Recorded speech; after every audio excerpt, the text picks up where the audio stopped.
آج ہم نے سورہ النساء کی آیت 62 سے درس کا آغاز کرنا ہے۔ اعوذ باللہ من الشیطان الرجیم، بسم اللہ الرحمن الرحیم۔ وَإِذَا قِيلَ لَهُمْ تَعَالَوْا إِلَى مَا أَنزَلَ اللَّهُ وَإِلَى الرَّسُولِ رَأَيْتَ الْمُنَافِقِينَ يَصُدُّونَ عَنْكَ صُدُودًا فَكَيْفَ إِذَا أَصَابَتْهُم مُّصِيبَةٌ بِمَا قَدَّمَتْ أَيْدِيهِمْ ثُمَّ جَاءُوكَ يَحْلِفُونَ بِاللَّهِ إِنْ أَرَدْنَا إِلَّا إِحْسَانًا وَتَوْفِيقًا أُولَٰئِكَ الَّذِينَ يَعْلَمُ اللَّهُ مَا فِي قُلُوبِهِمْ فَأَعْرِضْ عَنْهُمْ وَعِظْهُمْ وَقُل لَّهُمْ فِي أَنفُسِهِمْ قَوْلًا بَلِيغًا وَمَا أَرْسَلْنَا مِن رَّسُولٍ إِلَّا لِيُطَاعَ بِإِذْنِ اللَّهِ وَلَوْ أَنَّهُمْ إِذ ظَّلَمُوا أَنفُسَهُمْ جَاءُوكَ فَاسْتَغْفَرُوا اللَّهَ واستغفر لهم الرسول لوجدوا الله توابا رحيما فلا وربك لا يؤمنون حتى يحكموك فيما شجر بينهم ثم لا يجدوا في أنفسهم حرجا مما قضيت ويسلموا تسليما۔ آیات جو آج کے درس میں زیر نظر ہیں ان پہ اگرچہ بہت کچھ لکھا گیا ہے اور بڑے بڑے دتھے بن گئے ہیں، لیکن میرے نزدیک یہ بہت کم وقت لیں گی درس میں، کیونکہ اکثر بحثیں بیکار ہیں اور بے تعلق بحثیں ہیں۔ ان میں الجھ کر سارے دماغوں کو الجھانے والی بات ہوگی، کیونکہ علماء نے بہت باریک نکتے از خود اٹھا کر جن کا اس آیت سے تعلق نہیں بنتا، اس پر ایسی بحثوں میں مبتلا ہو گئے ہیں کہ جو نہ ختم ہونے والی بحثیں بن گئی ہیں۔ بعض ایک غلطی دوسری غلطی پر منتج ہو جاتی ہے، مگر بہرحال اب مختصراً جتنا ذکر ان کا کرنا پڑا میں کروں گا، اور ساتھ ان آیات کی عام واضح تشریح کرتا چلے جاؤں گا جو بالبداہت نظر آ جاتی ہے۔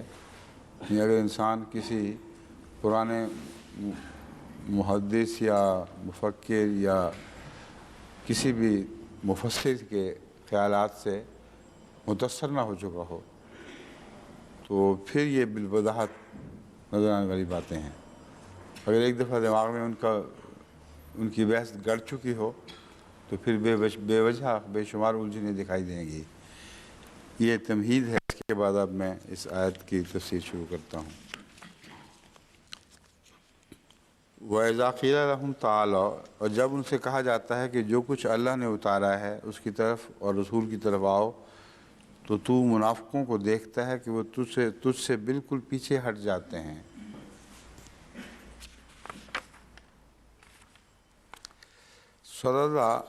صدّا یصدّ کی بحث غالباً اس سے پہلے لغت کی گزر چکی ہے، جس کا مطلب ہے رکنا یا روکنا۔ اس لیے اس بحث کو اب یہ جو لعاب ذہن والی بات ہے یہ بے اختیار ہوتی ہے، مگر آپ یہ بتائیں وہ کہاں گئی آپ کی ٹکیا؟ یہ جنہوں نے یہ ترکیب بتائی تھی نا، وہ ترکیب ناکام ہو گئی ہے اب، کیونکہ دتھے میں پڑے وہ اتنا جڑ گئے ہیں کہ اٹھتے نہیں فوراً، سمجھ گئے؟ کل سے وہ اس کو حاضر کر لینا پھر۔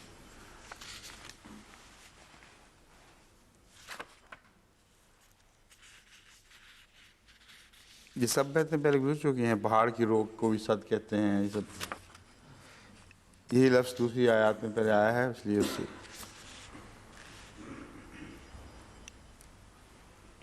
ایمان کی حقیقت بزوم خیش یہ بھی پہلے ذکر گزر نہیں چکا۔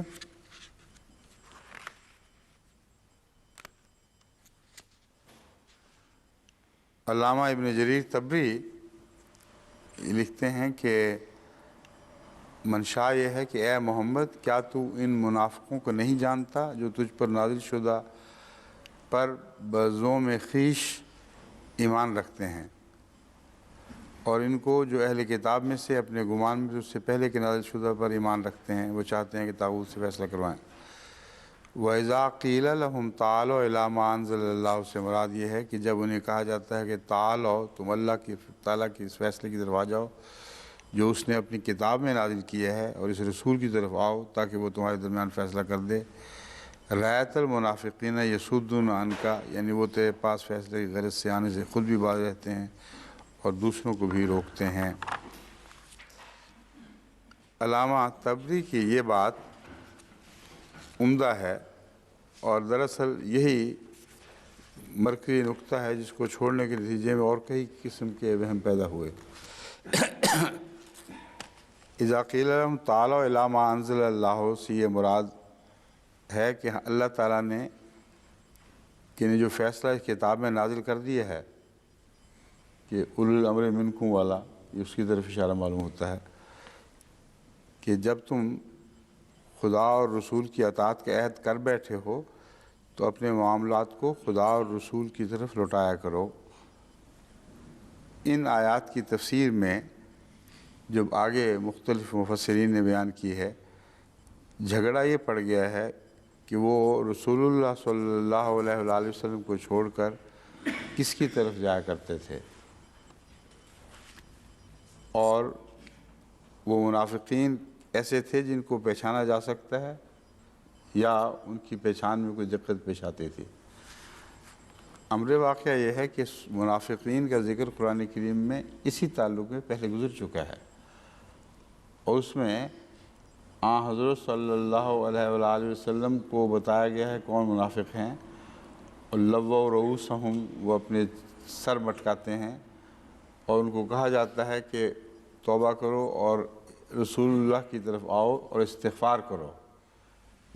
وہ سارے مضامین یہاں بیان کیے گئے ہیں، اس لیے ان آیات کو اگر سمجھ لیا جائے تو ان آیات کو سمجھنے میں ذرا بھی دقت پیش نہیں آتی، باوجود اس کے کہ وہ منافق اپنے طرز عمل کی وجہ سے پہچانے جاتے تھے اور صحابہ بھی ان کی نشاندہی کر سکتے تھے، مگر اس ساری صورت میں کہیں یہ حکم نہیں ہے کہ ان کو منافق کہہ کر، منافق سمجھ کر ان کی حرکات کے نتیجے میں ان کو گردن زدی کر دو، کہیں کوئی اشارہ نہیں۔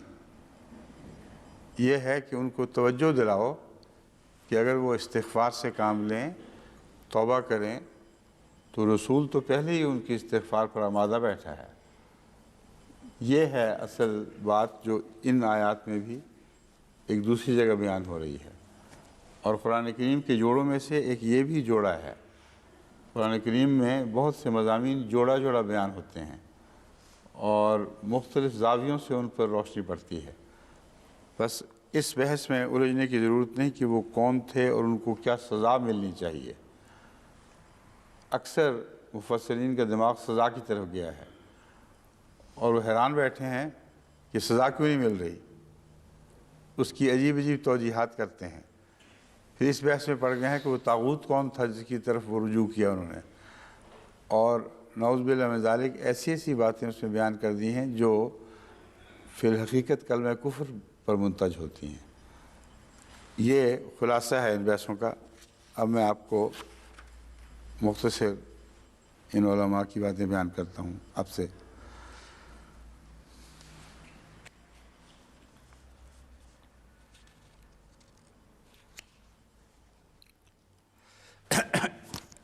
علامہ ابو حیان کے نزدیک رایت المنافقین سے ظاہر ہے کہ اس روایت سے مراد ظاہری آنکھوں سے دیکھنا ہے، کہ انہوں نے ظاہری طور پر روکا ہے۔ یہ غلط ہے۔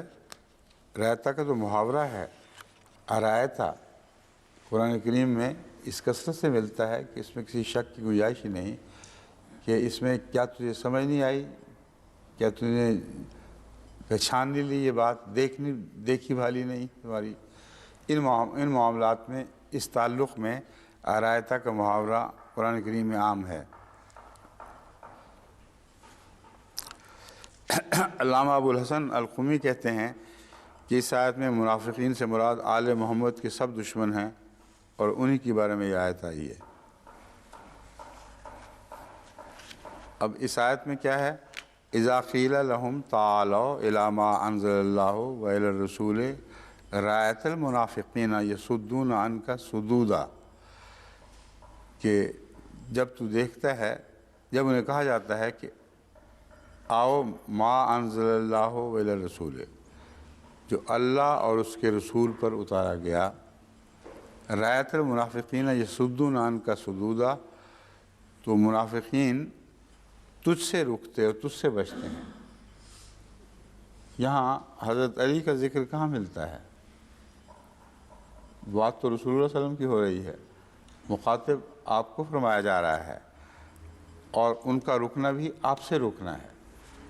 اس کا حل انہوں نے یہ تلاش کر لیا ہے کہ ایک اور جگہ یہ ان کی روایت آئے گی، وہ کہتے ہیں دراصل یہ آیت جو ہے یہ مکمل آیت نہیں ہے۔ یہ آیت یوں تھی، وَإِذَا قِيلَ لَهُمْ تَعَالَوْا إِلَىٰ مَا أَنزَلَ اللَّهُ وَإِلَى الرَّسُولِ یا علیو رأیت المنافقین۔ کہتے ہیں کہ آیت یوں تھی جو غلطی سے مختصر بیان ہو گئی ہے کہ اے علی جب یوں تو دیکھے، کیا دیکھے؟ کہ وہ رکتے ہیں ان کا اور رسول اللہ۔ تو اس طرح وہ حضرت علی کو بیچ میں داخل کر کے اس موقف کی تائید کرتے ہیں کہ دراصل اس میں منافقین سے مراد آل محمد کے سب دشمن ہیں، اور دشمن از خود آل محمد کے بنا لیے ہے۔ بات چلی جو ہو ہی نہیں رہی، وہ آل محمد کا ذکر اور اس کی دشمنی کا کوئی تذکرہ یہاں موجود نہیں ہے۔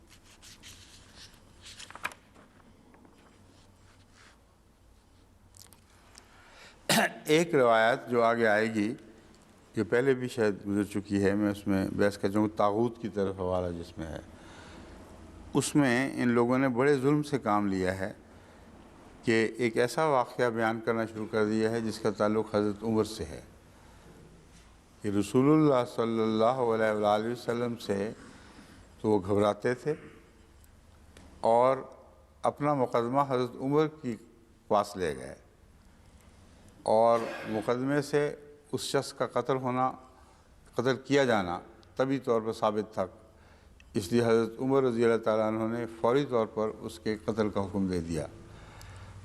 یہ روایت جو ہے اس کی کوئی بنیاد نہیں، کیونکہ آن حضرت صلی اللہ علیہ وآلہ وسلم کے متعلق سب جانتے تھے کہ اگر کوئی نرمی کے پہلو لے سکتا ہے تو یہ وجود لے سکتا ہے۔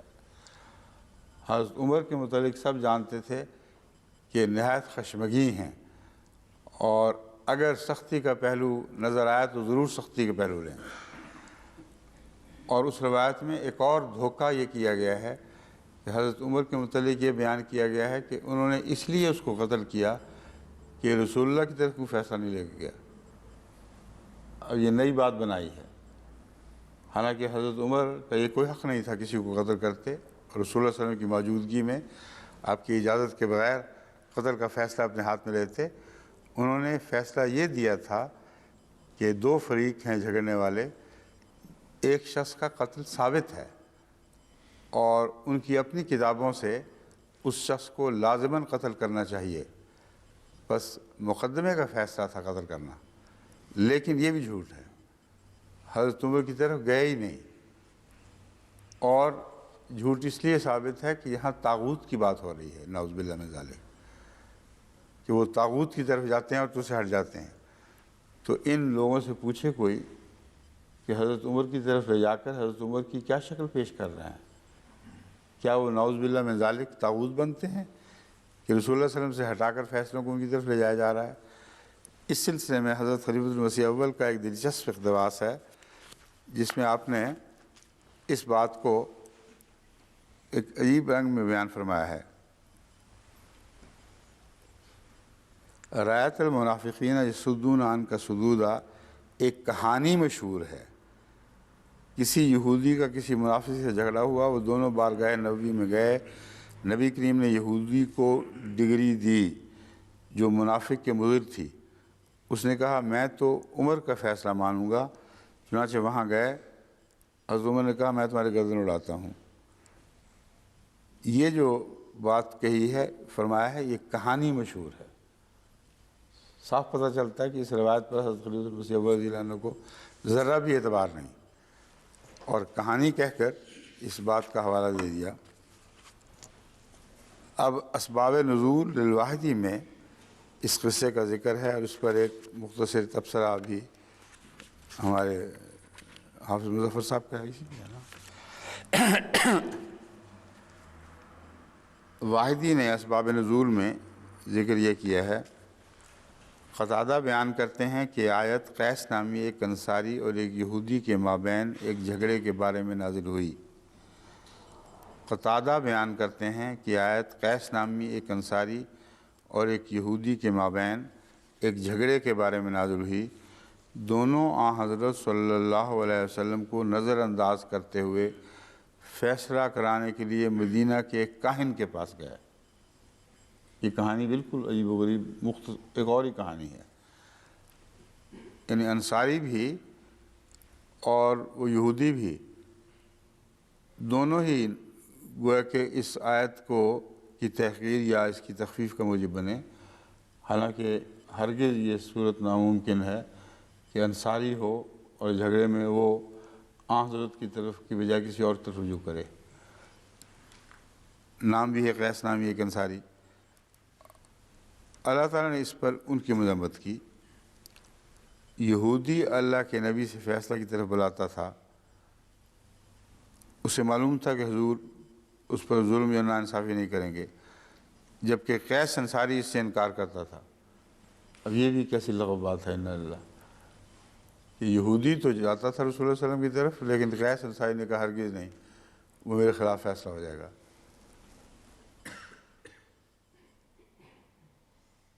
اس پر اللہ تعالیٰ نے آیت نازل فرمائی اور مسلمان ہونے کے دعوے دار اور اہل کتاب یہودی کی مذمت کی۔ نازل فرمائی اور مسلمان ہونے کے دعوے داروں کی اور اہل کتاب یہودی کی مذمت کی۔ اب وہ بیچارہ کس بات پہ مذموم ہوا؟ اس نے تو رسول اللہ صلی اللہ علیہ وسلم کی طرف ہی معاملے کو لے جانا چاہا تھا۔ تو اس قسم کی شان نزول کی باتیں علامہ واحدی نے ایسی اکٹھا کر دی ہیں جن کی کوئی بنیاد کہیں دکھائی نہیں دیتی۔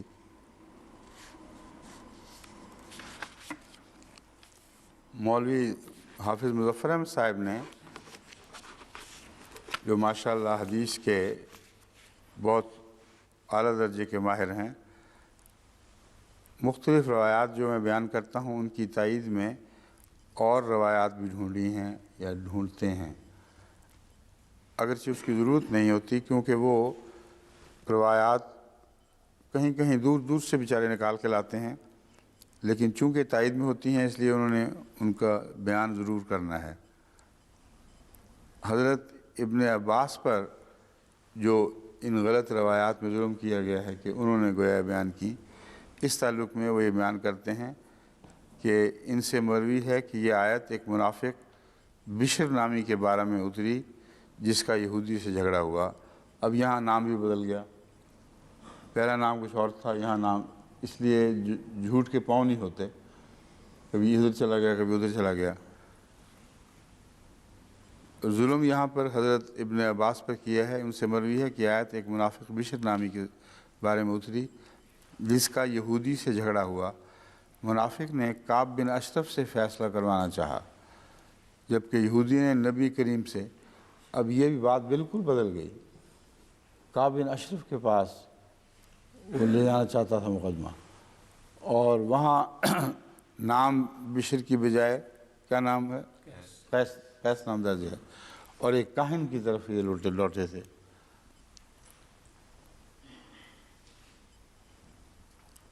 اور یہاں پھر اس روایت میں یہ ہے کہ مسلمان نے، جس کو اب یہ منافق کہہ رہے ہیں بشر کہہ کے، اگر پہلی روایت پہ قائم رکھتے اس کو منافق نہیں کہہ سکتے تھے، اس کے متعلق کوئی منافقت کی روایت نہیں ہے، اس لیے ساری بات ہی بدل ڈالی کہ وہ شخص جو مسلمان تھا وہ منافق تھا، اور یہودی گویا کہ سچے دل کا تھا اور رسول اللہ صلی اللہ علیہ وسلم پر سچا ایمان رکھتا تھا۔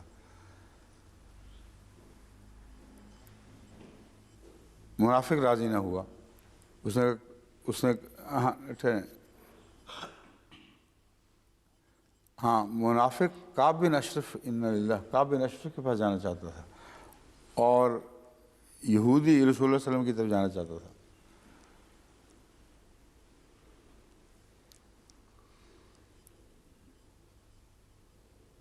کہتے ہیں دونوں پھر چلے گئے. آخر رسول اللہ علیہ وسلم کی خدمت میں یہودی مسلمان کو گھسیٹتا ہوا رسول اللہ علیہ وسلم کی خدمت میں لے گیا.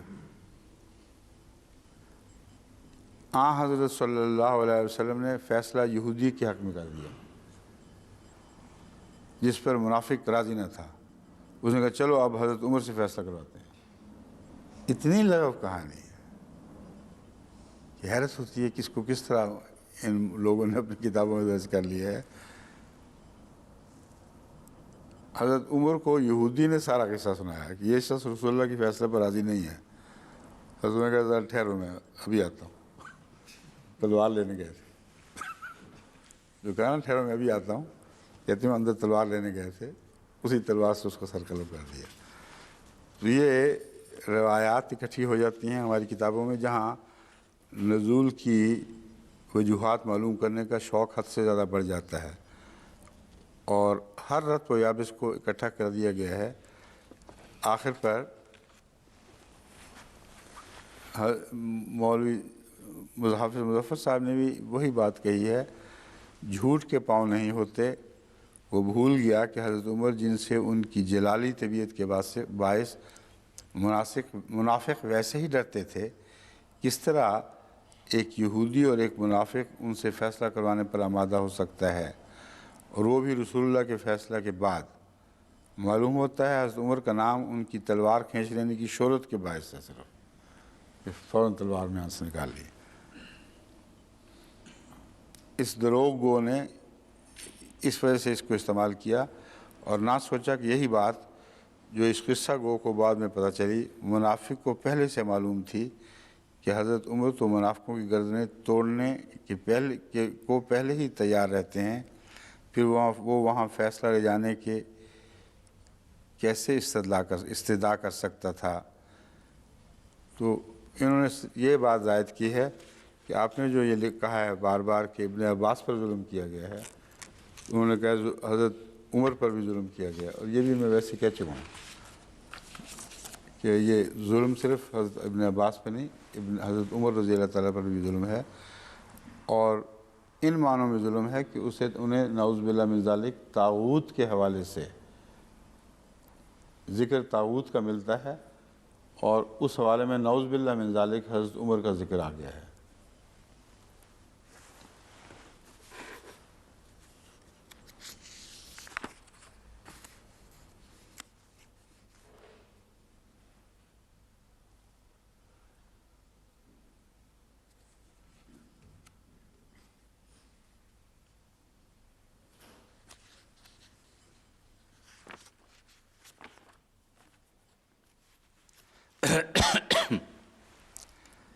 فَكَيْفَ إِذَا أَصَابَتْهُمْ مُصِيبَةٌ بِمَا قَدَّمَتْ أَيْدِيهِمْ ثُمَّ جَاءُوكَ يَحْلِفُونَ بِاللَّهِ إِنْ أَرَدْنَا إِلَّا إِحْسَانًا وَتَوْفِيقًا. پھر یہ کیوں ہوتا ہے کہ جب ان پر ان کے افعال کے نتیجے میں کوئی مصیبت آتی ہے تو وہ گھبرا جاتے ہیں اور تیرے پاس اللہ کی قسمیں کھاتے ہوئے آتے ہیں کہ ہم نے تو صرف نیک سلوک اور صلح کرانے کا ارادہ کیا تھا.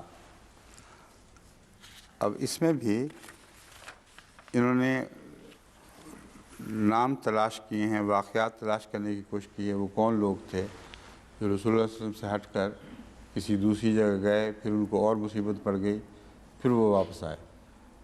اب جس کو مصیبت پڑی تھی اس کا تو سر قلم ہو گیا تھا، وہ واپس کیسے آ گیا؟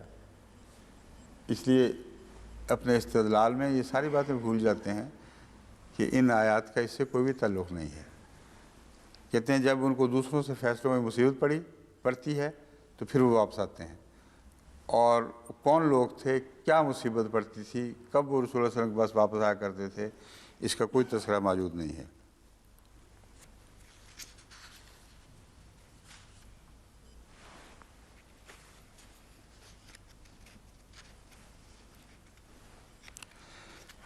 حلف کی بحث بیکار ہے، ہم جانتے ہیں سب، ویسے پہلے گزر چکی ہیں. حلف کس کو کہتے ہیں؟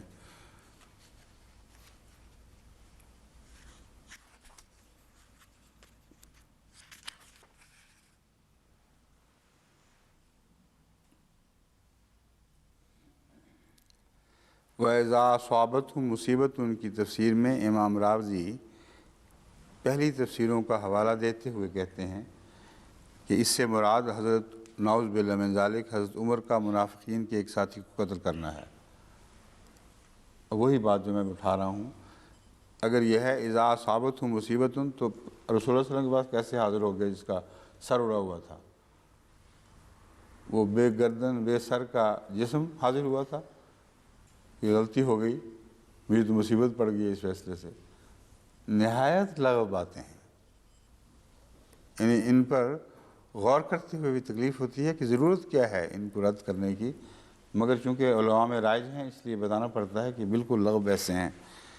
اصابت مصیبتوں میں کہتے ہیں اس سے مراد حضرت عمر کا منافقین کے ایک ساتھی کو قتل کرنا ہے جس نے رسول اللہ صلی اللہ علیہ وسلم کی فیصلہ کو نہیں مانا تھا۔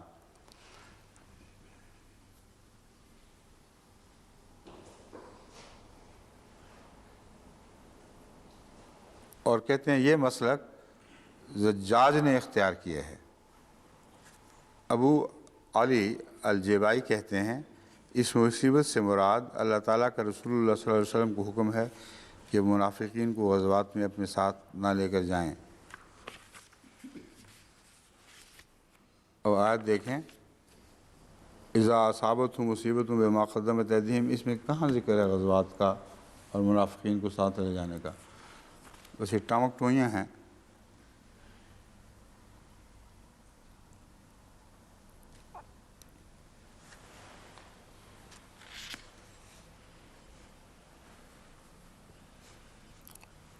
ابو مسلم الاصفہانی کہتے ہیں کہ جب اللہ تعالیٰ نے منافقین کے بارے میں یہ خبر دی کہ وہ طاغوت سے فیصلہ کرانے کی طرف راغب ہیں اور رسول اللہ صلی اللہ علیہ وسلم کے فیصلے کو ناپسند کرتے ہیں، اللہ تعالیٰ نے رسول اللہ صلی اللہ علیہ وسلم کو بشارت دی کہ عنقریب ان کو ایسے مصائب پہنچیں گے جو انہیں آپ کی طرف دھکیل دیں گے۔ یہ بشارت دی ہے۔ وہ رسول اللہ علیہ وسلم کو بہت شوق تھا فیصلے کرنے کا خود، اور بشارت دی گئی ہے کہ مصیبتیں پڑیں گی تو آپ کیا پائیں گے آپ کے پاس، آپ فکر نہ کریں۔ یہاں تک کہ وہ منافقین رسول اللہ علیہ وسلم پر ایمان کا اظہار کرنے لگیں گے اور وہ حلف اٹھانے لگیں گے کہ ان کا احسان اور موافقت پیدا کرنے کا ارادہ تھا۔ یہ ساری بالکل لغو بے معنی باتیں ہیں۔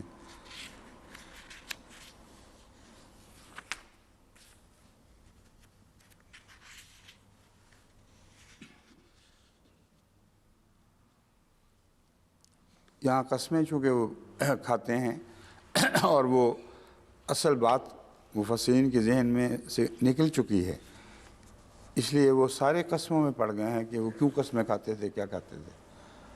حالانکہ جیسا کہ میں نے دوسری قرآن کریم کی آیات سے آپ کو ثابت کیا ہے، وہ قسمیں کھایا کرتے تھے کہ ہم آپ کے مطیع ہیں، آپ کو سچا مانتے ہیں، اور اس کے باوجود اللہ اور رسول کے کہنے کے مطابق فیصلے نہیں کیا کرتے تھے، بلکہ ان کے خلاف استنباط از خود اپنی طرف سے کر لیا کرتے تھے۔ یہ وہ لوگ ہیں جن کے متعلق یہ آیات نازل ہو رہی ہیں، اور ان لوگوں کا تعلق رسول اللہ صلی اللہ علیہ وسلم کے زمانے سے نہیں بلکہ ہمیشہ کے لیے آئندہ زمانوں سے بھی ہے، کیونکہ وہ آیت جو تمام دنیا کو اللہ اور رسول کی اطاعت کی طرف بلاتی ہے اور ان کی اطاعت کی طرف، اس آیت کا تعلق ہر زمانے سے ہے اور وہی بنیاد ہے اس کی۔ اس کے بعد یہ سب ذکر چلے ہیں۔ تو فرمایا کہ ایسے لوگ پیدا ہوتے رہیں گے کہ جب ان کے جھگڑے ہوں اور وہ سمجھیں کہ وہ جھگڑے اگر ہم نظام جماعت یا نظام الہی کی طرف لے کے جائیں تو ہمیں کوئی فائدہ نہیں ہوگا، اور اگر ہم آپس میں طے کر لیں یا عدالتوں میں لے جائیں تو یہ طاغوت کی طرف جانا ہے۔ یعنی دینی نظام جو محمد رسول اللہ اور رسول کا نظام ہے، اس سے ہٹ کر وہ ایسے نظام کی طرف رجوع کریں جو طاغوتی نظام ہے، تو ایسی صورت میں لازماً ان پر مصیبتیں پڑیں گی، اور کئی ایسے ہوں گے کہ واپس لوٹیں گے اور کہیں گے ہم نے تو نیک نیتی سے ایسا کیا تھا، اب ہمارا معاملہ نپٹا دو، اور ان کو مصیبتیں پڑیں گی تو ان کا رخ اس طرف ہوگا۔ اس آیت کی صحت کو 100% آج بھی جو روزمرہ واقعات گزرتے ہیں ان سے جانچا جا سکتا ہے۔ یعنی یہ آیات کسی ایک وقت تک محدود نہیں، بلکہ محمد رسول اللہ صلی اللہ علیہ وآلہ وسلم کی حکومت اور آپ کی طرف معاملات کو رجوع کرنا ایک دائمی حکم ہے، جس کا ہرگز کسی ایک واقعہ یا کسی ایک محدود زمانے سے تعلق نہیں، اور دائمی حکم ہمیں پورا ہوتا دکھائی دے رہا ہے۔ اپنی آنکھوں سے بین ہی اس آیت کی تصویر کو ہم آئے دن مقدمات کے سلسلے میں دیکھتے ہیں۔ اب اس سلسلے میں بہت تفصیلی باتیں تو میں نہیں کروں گا، مگر اتنا میں آپ کو بتا دیتا ہوں، امیر صاحب بھی اس کے گواہ ہوں بیٹھے ہوئے ہیں یہاں، ان کے پاس بھی ایسے مقدمے آتے ہیں کہ جب وہ دونوں یہ سمجھتے ہیں کہ نظام جماعت سے اگر ہم نے رجوع کیا تو جو ہم چاہتے ہیں، ان دونوں فریقوں میں ظلم ہوتا ہے۔ تحاکم الطاغوت میں دونوں فریقوں کا ظلم شامل ہے۔ دونوں اپنے دل کی بدنیتی کی وجہ سے یہ سمجھتے ہیں کہ یہ مقدمہ اگر ہم نے نظام جماعت کے سامنے پیش کیا تو جو ہم چاہتے ہیں وہی ملے گا۔ دونوں یہی سمجھتے ہیں، اس لیے ہم نظام جماعت کے طور پر ان کو چھٹی دے دیتے ہیں۔ ہم تو کہتے ہیں اچھا طاغوت کی طرف لے جاؤ، جو خرچ کرنا کرو، جو مقدمہ بازی کرنی ہے کرو۔ اتنا نقصان اٹھاتے ہیں، اتنی مصیبت پڑتی ہے کہ بے شمار خرچ کر کے جو کچھ چاہتے تھے زیادہ مل جائے، وہ زیادہ تو کیا ملنا تھا، جو پلے تھا وہ بھی ہاتھ سے جاتا رہا۔ اور جب سب نقصان اٹھا بیٹھتے ہیں، نقصان کر بیٹھتے ہیں اپنا، تو پھر جماعت کو کہتے ہیں کہ دیکھو ہم نے تو صرف نظام جماعت کو ان جھگڑوں سے بچانے کے لیے نیک نیتی سے ایسا کام کیا تھا، اور معاملہ ابھی تک وہیں پڑا ہوا ہے، اس لیے ہمارے درمیان فیصلہ کر دیں۔ اس وقت میری ہدایت ہے ان امیر صاحب کو اور سب امراء کو کہ اپنے ہاتھ بھی نہیں لگانا اب اس فیصلے کو۔ یہ خیال کہ گویا رسول اللہ صلی اللہ علیہ وسلم کو شوق تھا کہ وہ فیصلہ اپنی طرف لے کے جائیں، بالکل جھوٹ ہے۔ ہم اپنی فطرت سے جانتے ہیں کہ ایسا ہونا ممکن ہی نہیں۔ جب یہ روح گردانی کرتے ہیں اور دنیا کی جھک مارتے ہیں تو ہم ان سے کہتے ہیں کہ اب جو چاہو کرتے پھرو، اب ہمارے پاس نہ آنا۔ چنانچہ یہ دونوں خاندان اس قسم کے برباد ہو جاتے ہیں۔ یہ گواہی ہے ان کی بربادی کی جو اس آیت کے حق میں گواہی ہے۔ یہ واقعہ ہوتا رہے گا ہمیشہ ہمیشہ کے لیے، اسی طرح ہوا کرے گا کہ جب یہ لوگ خدا کے نظام سے ہٹ کر کسی دوسرے نظام کی طرف جائیں گے تو ان کو وہاں کچھ نہیں ملے گا۔ اسی قسم کا ایک خط کل بھی آیا تھا، جس میں ایک صاحب نے لکھا ہے کہ مجھے حضرت مسیح علیہ السلام پر ایمان ہے، آپ پر ایمان ہے، لیکن نظام جماعت پر ایمان نہیں۔ ان کو میں نے جواب لکھوایا ہے یا لکھوانا ہے، لکھوا دیا نا، ابھی لکھوا دوں گا، ابھی بتا بھی دیتا ہوں۔ ان کو میں یہی لکھوانا ہے کہ آپ نے جب یہ کہا نظام جماعت پر اعتماد نہیں، تو اس سلسلے میں ہمارے 10 جو 1-2 دن کے گزرے ہیں پیچھے، یہ سن لیں ایک دفعہ۔ وہ 10 سننے کے بعد آپ کے پاس کوئی اختیار نہیں رہتا۔ آپ نظام جماعت کو رد کر کے مجھ سے کاٹیں، یا اپنا تعلق مجھ سے بھی کاٹیں، مسیح موعود علیہ السلام سے بھی کاٹیں، پھر جہاں چاہیں جائیں۔ پھر آپ پر جو مصیبت پڑے گی اس کے بعد یہ نہ کہنا کہ ہم نے نیک نیتی سے ایسا کام کیا تھا۔ لیکن اگر نظام جماعت کو آپ اللہ کا نظام سمجھتے ہیں جو اللہ نے اس دنیا میں اس دور میں قائم فرمایا ہے، تو پھر آپ کو ہرگز کوئی حق نہیں کہ نظام سے کٹ جائیں اور مجھے بھی نظام سے کاٹنے کی کوشش کریں۔ یہ ایک قسم کی چاپلوسی ہے کہ آپ پر تو پورا ایمان ہے، جماعت مسیح سم پورا ایمان، لیکن حضرت مسیح موعود اور آپ نے جو نظام قائم کر رکھا ہے وہ جھوٹا ہے۔ ایسی لغو بات ہے کہ بیک وقت قبول ہو ہی نہیں سکتی۔ بعض مفسرین نے مسجد زرار کے انہدام کا واقعہ ان آیات سے باندھا ہے، اور مصیبت جب ان کو پڑی تو وہ تیری طرف تو آپ کی طرف بھاگے بھاگے آئے۔ اس میں اتنی بات تو ملتی ہے کہ مسجد زرار سے متعلق وہ یہ کہتے تھے کہ ہم نے نیک نیتی کی خاطر یہ 1.5 اینٹ کی مسجد الگ بنا رکھی ہے، اس سے زیادہ اس واقعے سے اس کا کوئی تعلق نہیں۔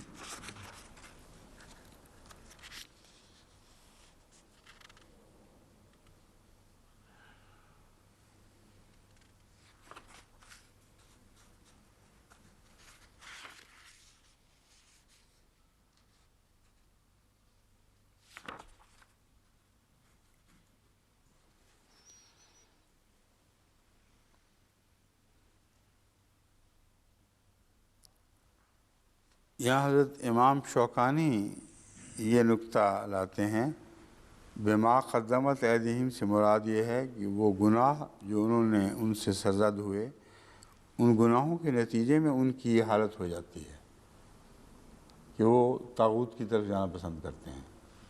یہ بالکل درست ہے۔ ہمیشہ ان لوگوں کے دل میں کوئی ظلم، کوئی جور ایسی جگہ بنا لیتا ہے کہ اس کے بعد ان کو خدا اور خدا کے نظام کی بجائے شیطان کی طرف جانا زیادہ اچھا لگتا ہے، کیونکہ ان کے مزاج سے مطابقت رکھتا ہے۔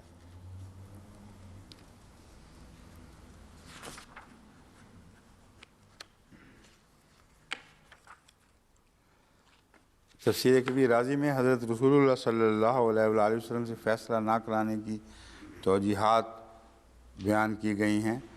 یہ ساری باتیں یہاں پڑھنے کی ضرورت نہیں، میں عمومی فیصلہ دے چکا ہوں اس معاملے میں کہ میرے نزدیک، یعنی میرا اپنا ذاتی فیصلہ یہ ہے کہ یہ ساری بحثیں آیات کے سیاق سباق اور تسلسل کو نہ سمجھنے کے نتیجے میں پیدا ہوئی ہیں۔ کسی انفرادی واقعہ سے ان آیات کا کوئی تعلق نہیں ہے، کسی منافق کو ڈھونڈ کر تلاش کرنے کی ہمیں کوئی ضرورت نہیں ہے۔ یہ جاری سلسلہ ہے، آج بھی جاری ہے اور کل بھی جاری رہے گا، اور یہ آیات قرآنی کے دوام پر ظاہر کرنے والی ایک دلیل ہے، دوام کو ظاہر کرنے والی، کہ مسلسل چل رہی ہیں اور ایک مضمون دوسری آیت اٹھاتی ہے، اور آئندہ زمانوں تک ان کا اثر چلتا ہے، چلتا رہے گا۔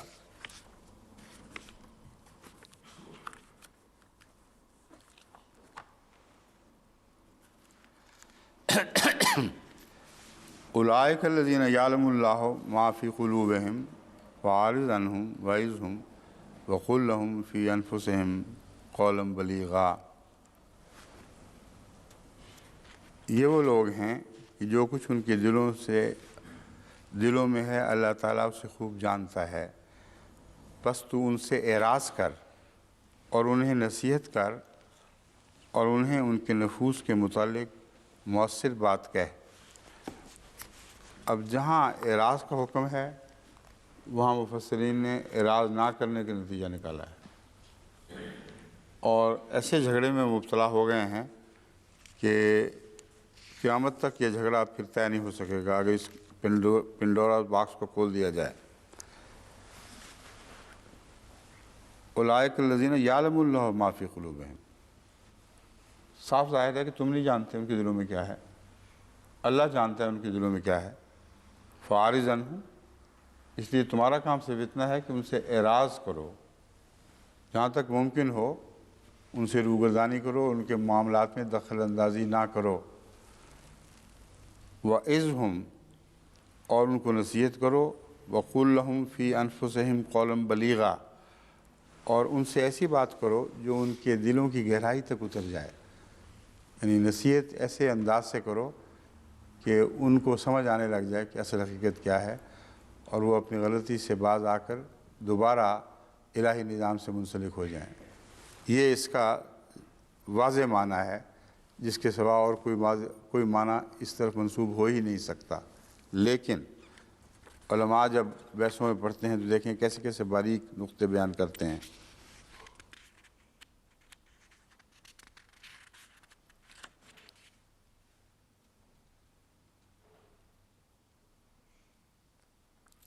حضرت امام راغب نے اعراض کے معنی میں جو آیات پیش کی ہیں، وہ عارض عن الجاہلین من اعرض عن ذکری وہم عن آیاتہا موردون، یہاں سب اعراض کرنے والوں کی بات کا ذکر قرآن کریم میں جو موجود ہے آیات کے حوالے سے کیا گیا ہے۔ جب کہا جاتا ہے جاہلین سے اعراض کر، تو مراد یہ ہے کہ ان کے معاملات میں دخل اندازی نہ کر، ان کو اپنے حال پر چھوڑ دے۔ ومن اعرض عن ذکری، جس نے میرے ذکر سے اعراض کیا، یعنی میرے ذکر سے توجہ پھیر دی، اس کا معاملہ اللہ کے پاس ہے، اللہ جو چاہے گا اسے سلوک کرے گا۔ وہم عن آیاتہا موردون، اور وہ ذکر الہی کی جو آیات ہیں ان سے اعراض کرنے والے ہیں۔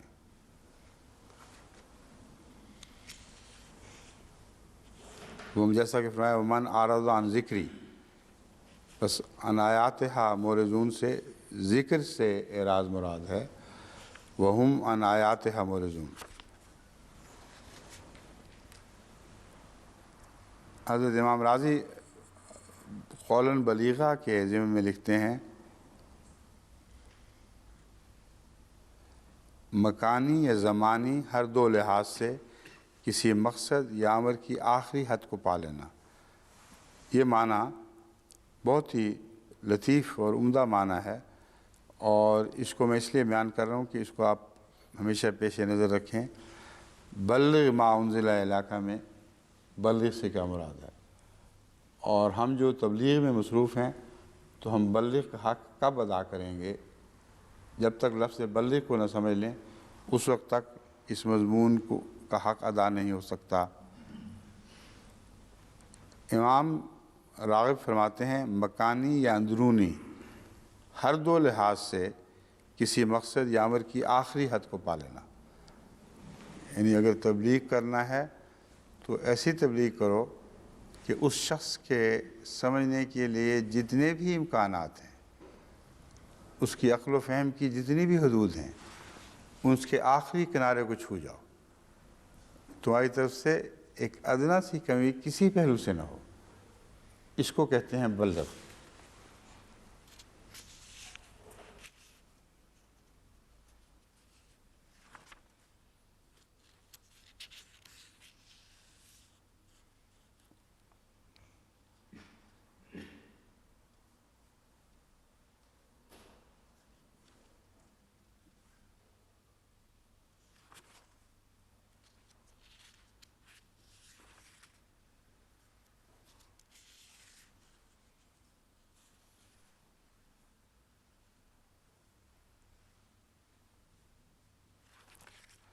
باقی ساری وہی باتیں ہیں جو میں سمجھتا ہوں کہ بے تعلق اس آیت کی طرف منسوب کی گئی ہیں، خاص چیز قابل ذکر ہوئی تو میں عرض کر دوں گا۔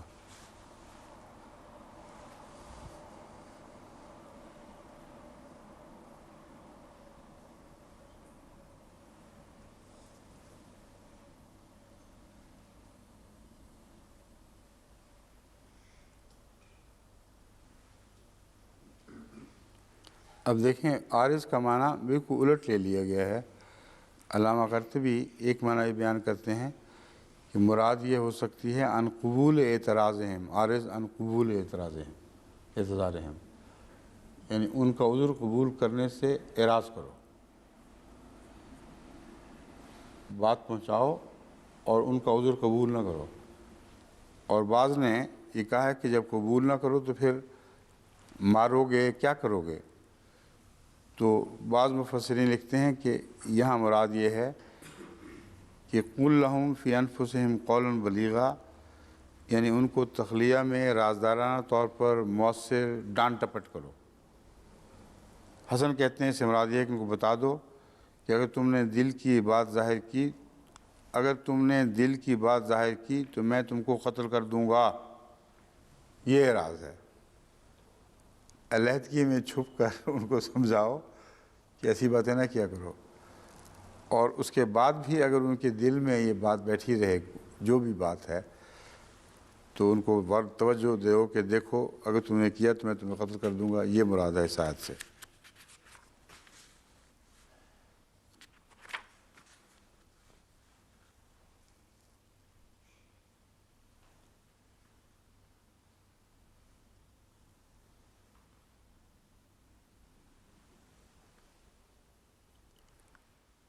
علامہ راضی لکھتے ہیں کہ اس کا معنی یہ ہے کہ تو ان سے اعراض کرنے پر ہی اکتفا کر اور ان کی پردہ دری مت کر۔ اعراض کرنے پر ہی اکتفا کر اور پردہ دری مت کر۔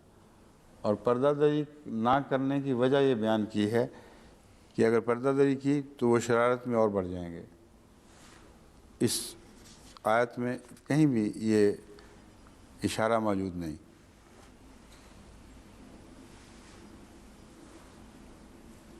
لیکن علامہ راضی مختلف مفسرین کے قول درج کرتے رہتے ہیں، اس لیے کوئی بعید نہیں کہ کسی اور مفسر کا یہ قول درج کیا ہو۔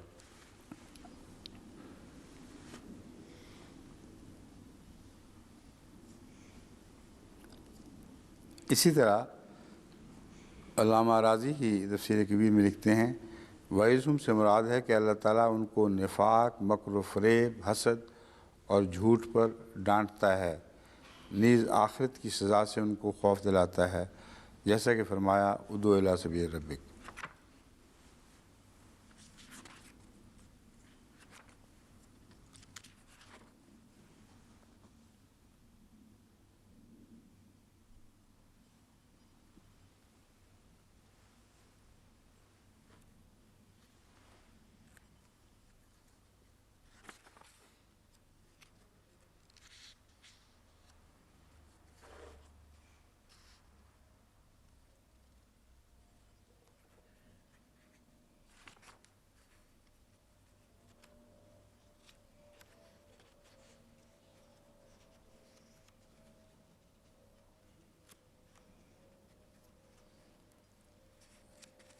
مختلف علماء کی بحثوں میں وہ یہ ساری باتیں کہہ رہے ہیں جن کے اوپر میں سمجھتا ہوں کہ وہ قابل قبول نہیں ہیں۔ آخر پر اپنی بات جو کہتے ہیں وہ بہت اچھی اور عمدہ بات ہے۔ کہتے ہیں یہ بھی کہا گیا ہے کہ وائز سے مراد قول عذاب، اللہ کے عذاب سے، آخرت کے عذاب سے ڈرانا ہے، اور قول بلیغ سے مراد دنیاوی سزا سے ڈرانا ہے۔ گویا ان سے کہا جائے کہ تمہارے دلوں کے نفاق اور شر کو اللہ تعالیٰ جانتا ہے، پس تمہارے اور تمام دوسرے کفار کے مابین کوئی فرق نہیں رہا۔ اللہ تعالیٰ نے تم پر سے تلوار صرف اس لیے اٹھا دی ہے کہ تم نے اپنا ایمان ظاہر کیا ہے، لیکن اگر تم ان گندے اعمال پر مداومت اختیار کرو گے تو تمہارا کفر پر قائم رہنا سب پر واضح ہو جائے گا، تب تمہارے لیے تلوار ضروری ہو جائے گی۔ بے تعلق ویسے تلوار کا شوق جو ہے نا وہ نہیں اب چھوڑ رہا ہم لوگوں کو۔ بلیغ واعظ کی صفت ہے، بس اللہ تعالیٰ نے واعظ کا حکم دیا ہے، پھر حکم دیا کہ واعظ قول بلیغ یعنی اثر کرنے والی بات پر مشتمل ہونا چاہیے، اور یہ کہ یہ پرأثر کلام حسن الفاظ اور حسن معنی کا عمدہ مرقع ہو، جو حسن عمل کی ترغیب و ترہیب، آگے کچھ لوگ اور وعید بد کا انجام، یہ وعید کے بعد کامہ ڈال دیا تھا اس لیے میں رک گیا ہوں، وعید نہیں وعید بد کا انجام سے لکھنا چاہیے تھا، ڈرانے اور جزا سزا پر مشتمل ہو۔ اب یہ بات بالکل واضح ہے کہ کلام دلچسپ، حسین ہو، دلکش ہو، عمدہ نصائح پر مشتمل ہو اور دلوں کی گہرائی تک اترے، پھر ان لوگوں کے بچنے کا کوئی امکان پیدا ہو سکتا ہے۔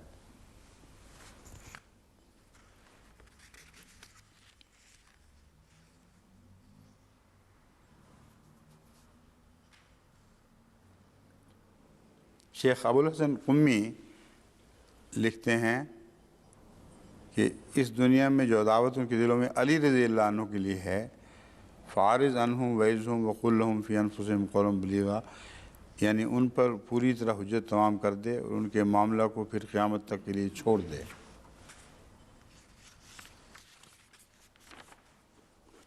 اگر چھوڑ دیں تو بہت اچھی بات ہے، جو مرضی سمجھتے رہیں، اگر قیامت تک کے لیے صحابہ کو نعوذ باللہ من ذالک رگیدنے، اس خلفاء کے خلاف باتیں کرنے سے باز آ جائیں اور خدا پر چھوڑ دیں معاملہ، تو بہت اچھی بات ہے، لیکن چھوڑتے نہیں۔ اب یہ آیت 65 ہے۔ وَمَا أَرْسَلْنَا مِن رَّسُولٍ إِلَّا لِيُطَاعَ بِإِذْنِ اللَّهِ وَلَوْ أَنَّهُمْ إِذ ظَّلَمُوا أَنفُسَهُمْ جَاءُوكَ فَاسْتَغْفِرُوا اللَّهَ وَاسْتَغْفَرَ لَهُمُ الرَّسُولُ لَوَجَدُوا اللَّهَ تَوَّابًا رَّحِيمًا۔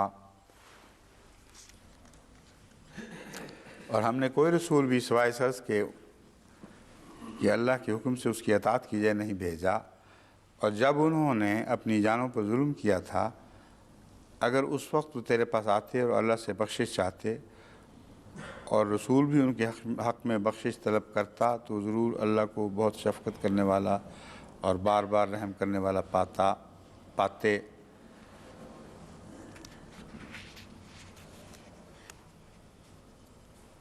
یہاں حضرت مسلم موعود رضی اللہ تعالیٰ عنہ نے جو تفسیر صغیر میں ترجمہ دیا ہے، یہ وہی ہے جو میں نے آپ کے سامنے پڑھ کے سنایا ہے۔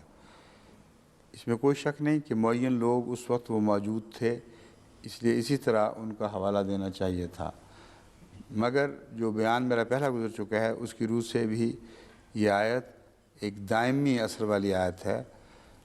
اگر اللہ اور رسول کی اطاعت وہ اس لیے قبول کریں کہ وہ اللہ کے اذن سے ہے، تو پھر اس کے بعد ان کے لیے سوائے اس کے کوئی چارہ نہیں کہ جب بھی ان سے کوئی غلطی ہو وہ استغفار کریں اور اللہ اور رسول سے بھی استغفار چاہیں۔ لَوَجَدُوا اللَّهَ تَوَّابًا رَّحِيمًا، یہاں یہ نہیں فرمایا کہ وہ رسول کو تواب اور رحیم پائیں گے۔ لَوَجَدُوا اللَّهَ تَوَّابًا رَّحِيمًا، وہ اللہ کو بہت زیادہ تواب اور رحیم پائیں گے۔ یہاں رسول سے استغفار کے کیا معنی ہیں؟ رسول کا ان کے حق میں بخشش طلب کرنے کا کیا معنی ہے؟ یہ مراد ہے وہ اللہ سے استغفار کرتے ہیں، اور رسول بھی اگر ان سے استغفار کرے گا، ان کی طرف سے استغفار کرے گا، تو یہ بات کھولنے والی ہے جو میں آپ کو بتاتا ہوں کہ دراصل پرانے زمانے میں رسول اللہ صلی اللہ علیہ وسلم جو سب کے لیے استغفار چاہتے تھے، اس کا اظہار عبداللہ بن ابی بن سلول کی روایت سے ہوتا ہے کہ کس قدر آپ کے دل میں مومنوں ہی کے لیے نہیں بلکہ منافقوں کے لیے بھی استغفار کا جذبہ پایا جاتا تھا۔ یہاں تک آپ کا عرض کرنا اللہ کے حضور کہ تو نے 70 مرتبہ اگر روکا ہے تو میں 70 سے زیادہ مرتبہ استغفار کروں گا۔ یہ تعلقات ہیں ان آیات کے، اور وہ استغفار ہمارے لیے جاری ہے، یہ ماضی میں نہیں رہ گیا۔ اس آیت کا دائرہ زمانے میں محدود نہیں ہے۔ یہ میں آپ کو سمجھانا چاہتا ہوں کہ اس کو جب مفسرین کی نظر سے آپ پڑھیں گے تو ان کو ماضی کی واقعات کے طور پر پڑھیں گے۔ میں ان کو جاری و ساری ہمیں ہر زمانے کے اوپر اطلاق کرتا ہوا دیکھتا ہوں، اور رسول اللہ صلی اللہ علیہ وسلم کا استغفار ہم سب کے لیے موجود ہے۔ وہی استغفار ہے جو ہمارا سہارا بنا ہوا ہے۔ بس جس رسول کا استغفار قیامت تک کے لیے ہو، اسے زمانے سے محدود کرنا درست نہیں ہے۔ یہ پہلو ہے جو میں کھولنا چاہتا ہوں۔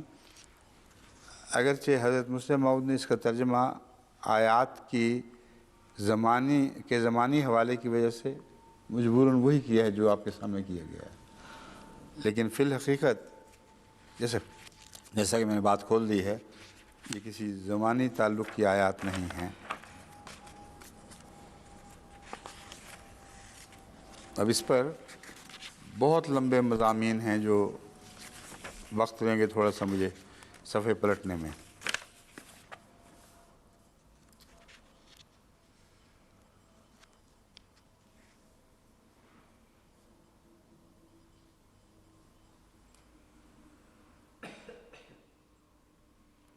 اب یہ اس بات کا چونکہ غلط ترجمہ سمجھ چکے ہیں ایک دفعہ، اس بات کا پیچھے نہیں چھوڑ رہے مفسرین،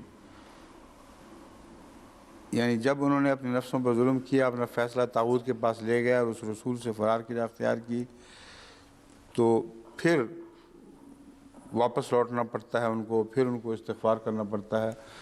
یہ سارے قصے پہلی آیت کے حوالے سے گزر چکے ہیں، اس لیے میں ان کو دوبارہ نہیں اٹھاتا۔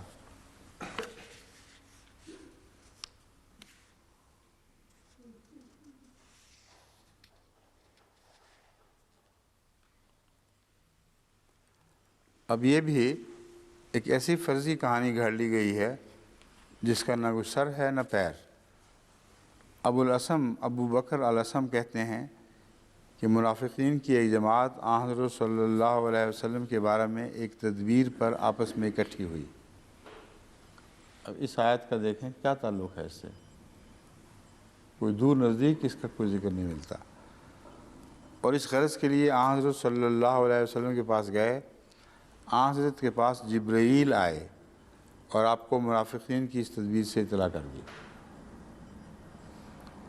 حالانکہ منافقین کو تو ان کی پیشانیوں سے رسول اللہ صلی اللہ علیہ وسلم سمجھتے تھے، تمام منافقین پر آپ کو اطلاع تھی، جس پر رسول اللہ صلی اللہ علیہ وسلم نے فرمایا کہ ایک ایسی جماعت آئی ہے جنہوں نے ایک ایسا ارادہ کیا ہے جسے وہ پا نہیں سکیں گے، بس وہ کھڑے ہو جائیں اور اللہ تعالیٰ سے اس قدر استغفار کریں یہاں تک کہ میں ان کے لیے بخشش کی دعا کرنے لگوں۔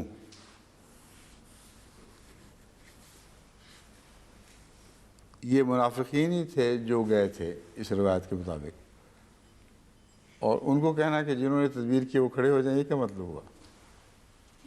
وہ تو منافق جماعت گروہ گیا تھا، اسی گروہ کے متعلق کہتے ہیں جبریل نے بتایا تھا، تو آپ نے ان کو بٹھا دیا گویا کہ، اور پھر کہ آپ بتاؤ کس نے تدبیر کی ہے، کھڑے ہو جاؤ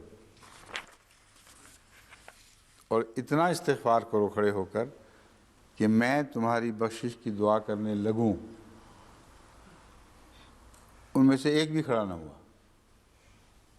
تدبیر لے کر گئے تھے لیکن کھڑا کوئی نہ ہوا۔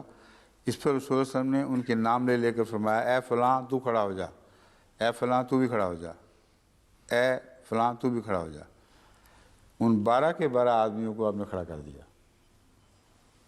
کھڑے ہونے کے بعد انہوں نے کہا جو کچھ آپ نے بیان کیا ہم نے اسی کا ارادہ کیا تھا، ہم مانتے ہیں، اور ہم اپنے اس ظلم کی وجہ سے جو ہم نے اپنی جانوں پر کیا اللہ تعالیٰ کی طرف جھکتے ہیں، بس آپ ہمارے لیے بخشش طلب کیجئے۔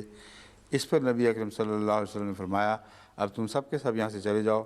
معاملے کی ابتدا میں میرا تمہارے لیے بخشش طلب کرنا اقرب تھا، اور اس بات کا زیادہ امکان تھا کہ اللہ تعالیٰ تمہارے حق میں میری دعا قبول فرماتا، لیکن اب میرے پاس سے چلے جاؤ۔ یہ اعراض ہے، عجیب و غریب چیز ہے۔ اب آگے اعتراض، فرضی اعتراض کا جواب دیا گیا ہے۔ ایک کہنے والا کہہ سکتا ہے کہ اگر وہ اکیلے بخشش طلب کرتے اور صحیح طور پر توبہ کرتے تو کیا اللہ تعالیٰ ان کی توبہ قبول نہ فرماتا؟ پھر نبی اکرم صلی اللہ علیہ وسلم کے استغفار کو ان کے استغفار کے ساتھ ملانے کی کیا ضرورت ہے؟ یہ بات کہ نبی اکرم صلی اللہ علیہ وسلم کے استغفار کو منافقوں اور گناہ گاروں کے استغفار کے ساتھ ملانے کی کیا ضرورت ہے، یہ بہت اہم نقطہ ہے، لیکن اس کا پہلی بات سے کوئی تعلق نہیں ہے۔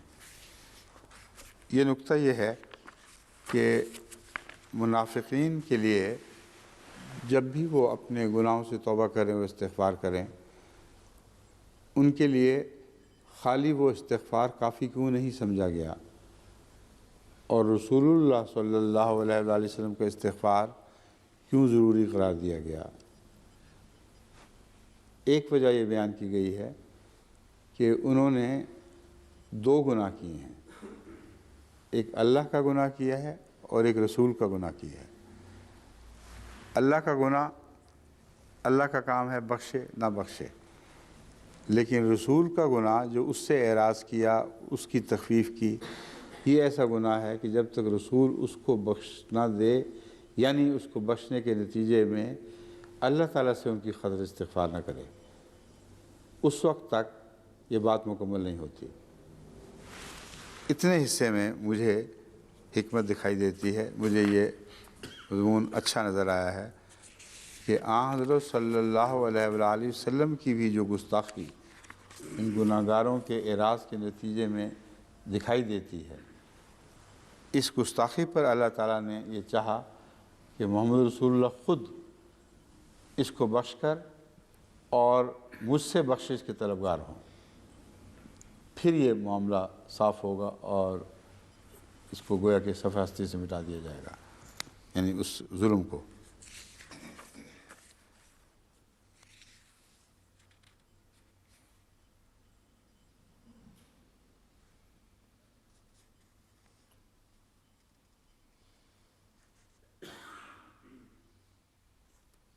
اب اطاعت کی بحث میں بہت کچھ زور مارا گیا ہے اور بہت سے خیالات کا اظہار کیا گیا ہے۔ وہ کہتے ہیں کہ اطاعت باذن اللہ، اس کے سلسلے میں جو میں پڑھا ہے، سب روایات پڑھ کے سنانا یا خیالات پڑھ کے سنانا ممکن نہیں، لیکن میں مختصر مضمون آپ کو سمجھا دیتا ہوں۔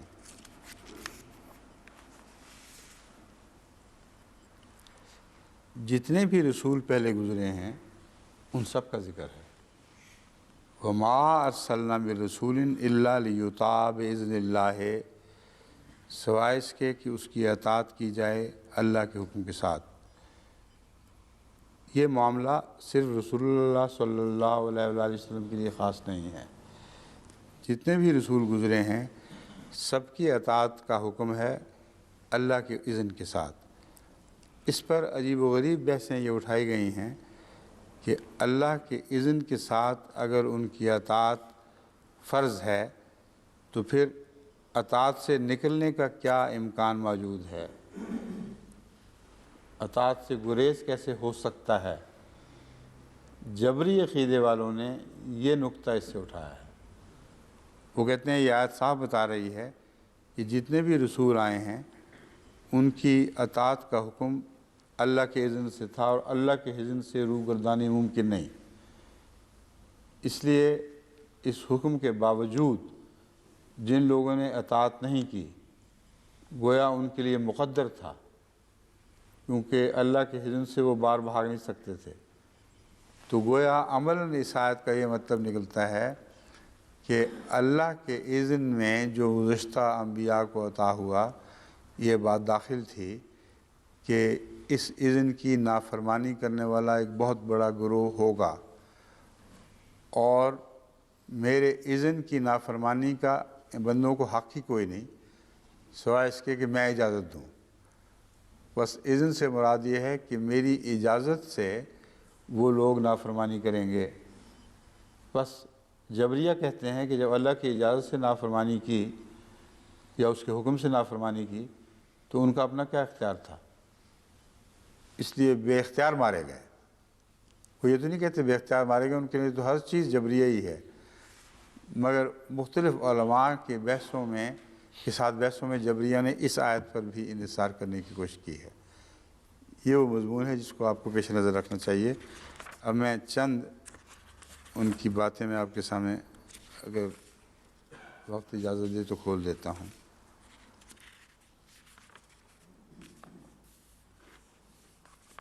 وقت جو ہے وہ اجازت دیتا ہی نہیں کبھی، کیونکہ تفسیر کے معاملات بڑے دلچسپ اور دھیمے دھیمے سمجھنے والے ہیں، آہستہ آہستہ۔ کبھی کبھی اس معاملے میں کبھی کوئی ہمارے بشیر حیات صاحب ایک چمک پیدا کر دیتے ہیں، یعنی مگر ویسے دھیمی چیز ہے، یہ آہستہ آہستہ سمجھنے والی باتیں ہیں۔ اس کو ہمیشہ اس رنگ میں نہ لیں کہ گویا ہر وقت آپ کے دل میں ایک دلچسپی قائم رہے گی۔ آپ کو دلچسپی کلام اللہ سے ہونی چاہیے، اور اس کو سمجھنے کے لیے مختلف زاویوں سے کلام اللہ کے الفاظ پر غور کرنا ضروری ہے۔ یہ تفسیر ہے۔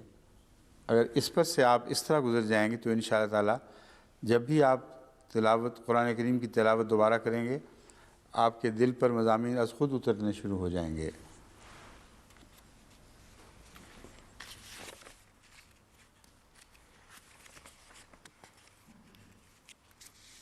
یہ سارے طاغوتی بحثیں شروع ہوئی ہیں، میں ان کو نہیں چھیڑتا۔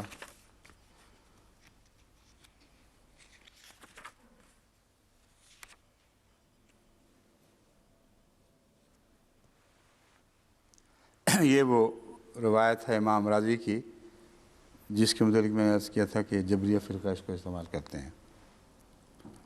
کہتے ہیں کہ یہ آیت فرقہ جبریہ کے مذہب کا بطلان بھی کرتی ہے۔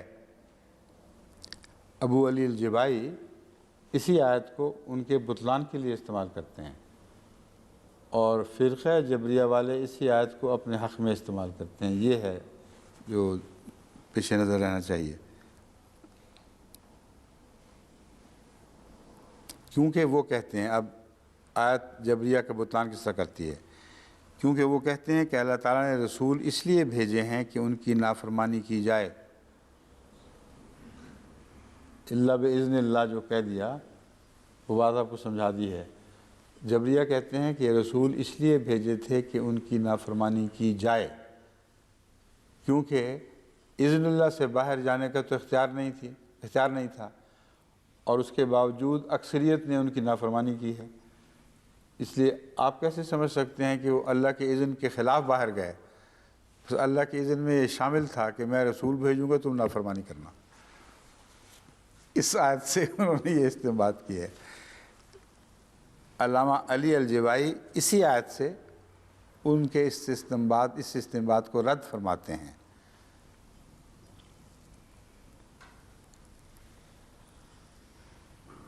اللہ تعالیٰ نے اس آیت میں ان جبریہ کا یہ مٹے ہوئے فکرے ہیں، ان کا گویا مؤثر واضح جواب دیا ہے۔ وہ یہ کہتے ہیں کہ یہ آیت جبریہ کے حق میں تو نہیں، ظاہراً نہیں، مگر اگر کوئی اور آیت کو سارے قرآن میں بھی جبریہ کے خلاف نہ ہوتی تو یہی ایک آیت کافی تھی ان کی رد کے لیے۔ بس اگر انہوں نے یہی کہنا تھا تو یوں کہتے کہ اطاعت و نافرمانی کرنے کے لیے اللہ تعالیٰ نے رسول بھیجے ہیں۔ بس یہ بات اس امر پر دلالت کرتی ہے کہ مقصود الہی کسی رسول کی نافرمانی نہیں تھا، بلکہ اللہ تعالیٰ صرف یہ چاہتا تھا کہ پیغمبر کی اطاعت کی جائے۔ یہ باریک نکتہ یہ انہوں نے یہ نکالا ہے کہ یہ آیات کریمہ اگر جبریہ کے عقیدے کے مطابق ان کا ترجمہ کیا جائے تو تمام رسولوں کا بھیجا جانا گویا کہ اس مقصد کے لیے تھا کہ تاکہ اللہ اور رسول کی نافرمانی کی جائے، اور یہ خدا تعالیٰ کے اوپر بڑا بھاری الزام ہے، کیونکہ اللہ تعالیٰ دوسری جگہ اپنے رسولوں کے متعلق اطاعت کی شرط اتنی لگاتا ہے کہ اس پر جبریوں کا یہ عقیدہ بالکل بے حقیقت اور بے معنی ہو جاتا ہے۔ یہ اتنا سا وقت تھا بات کرنے کی، ختم ہو گیا۔ اب کچھ باتیں میں دیکھ لوں گا بعد میں، اس کو اگر ضرورت ہوئی تو رکھ لیں گے، ورنہ پھر اگلی آیات شروع کر دیں گے۔ یہ رکھ لیں سوال، ٹھیک ہے؟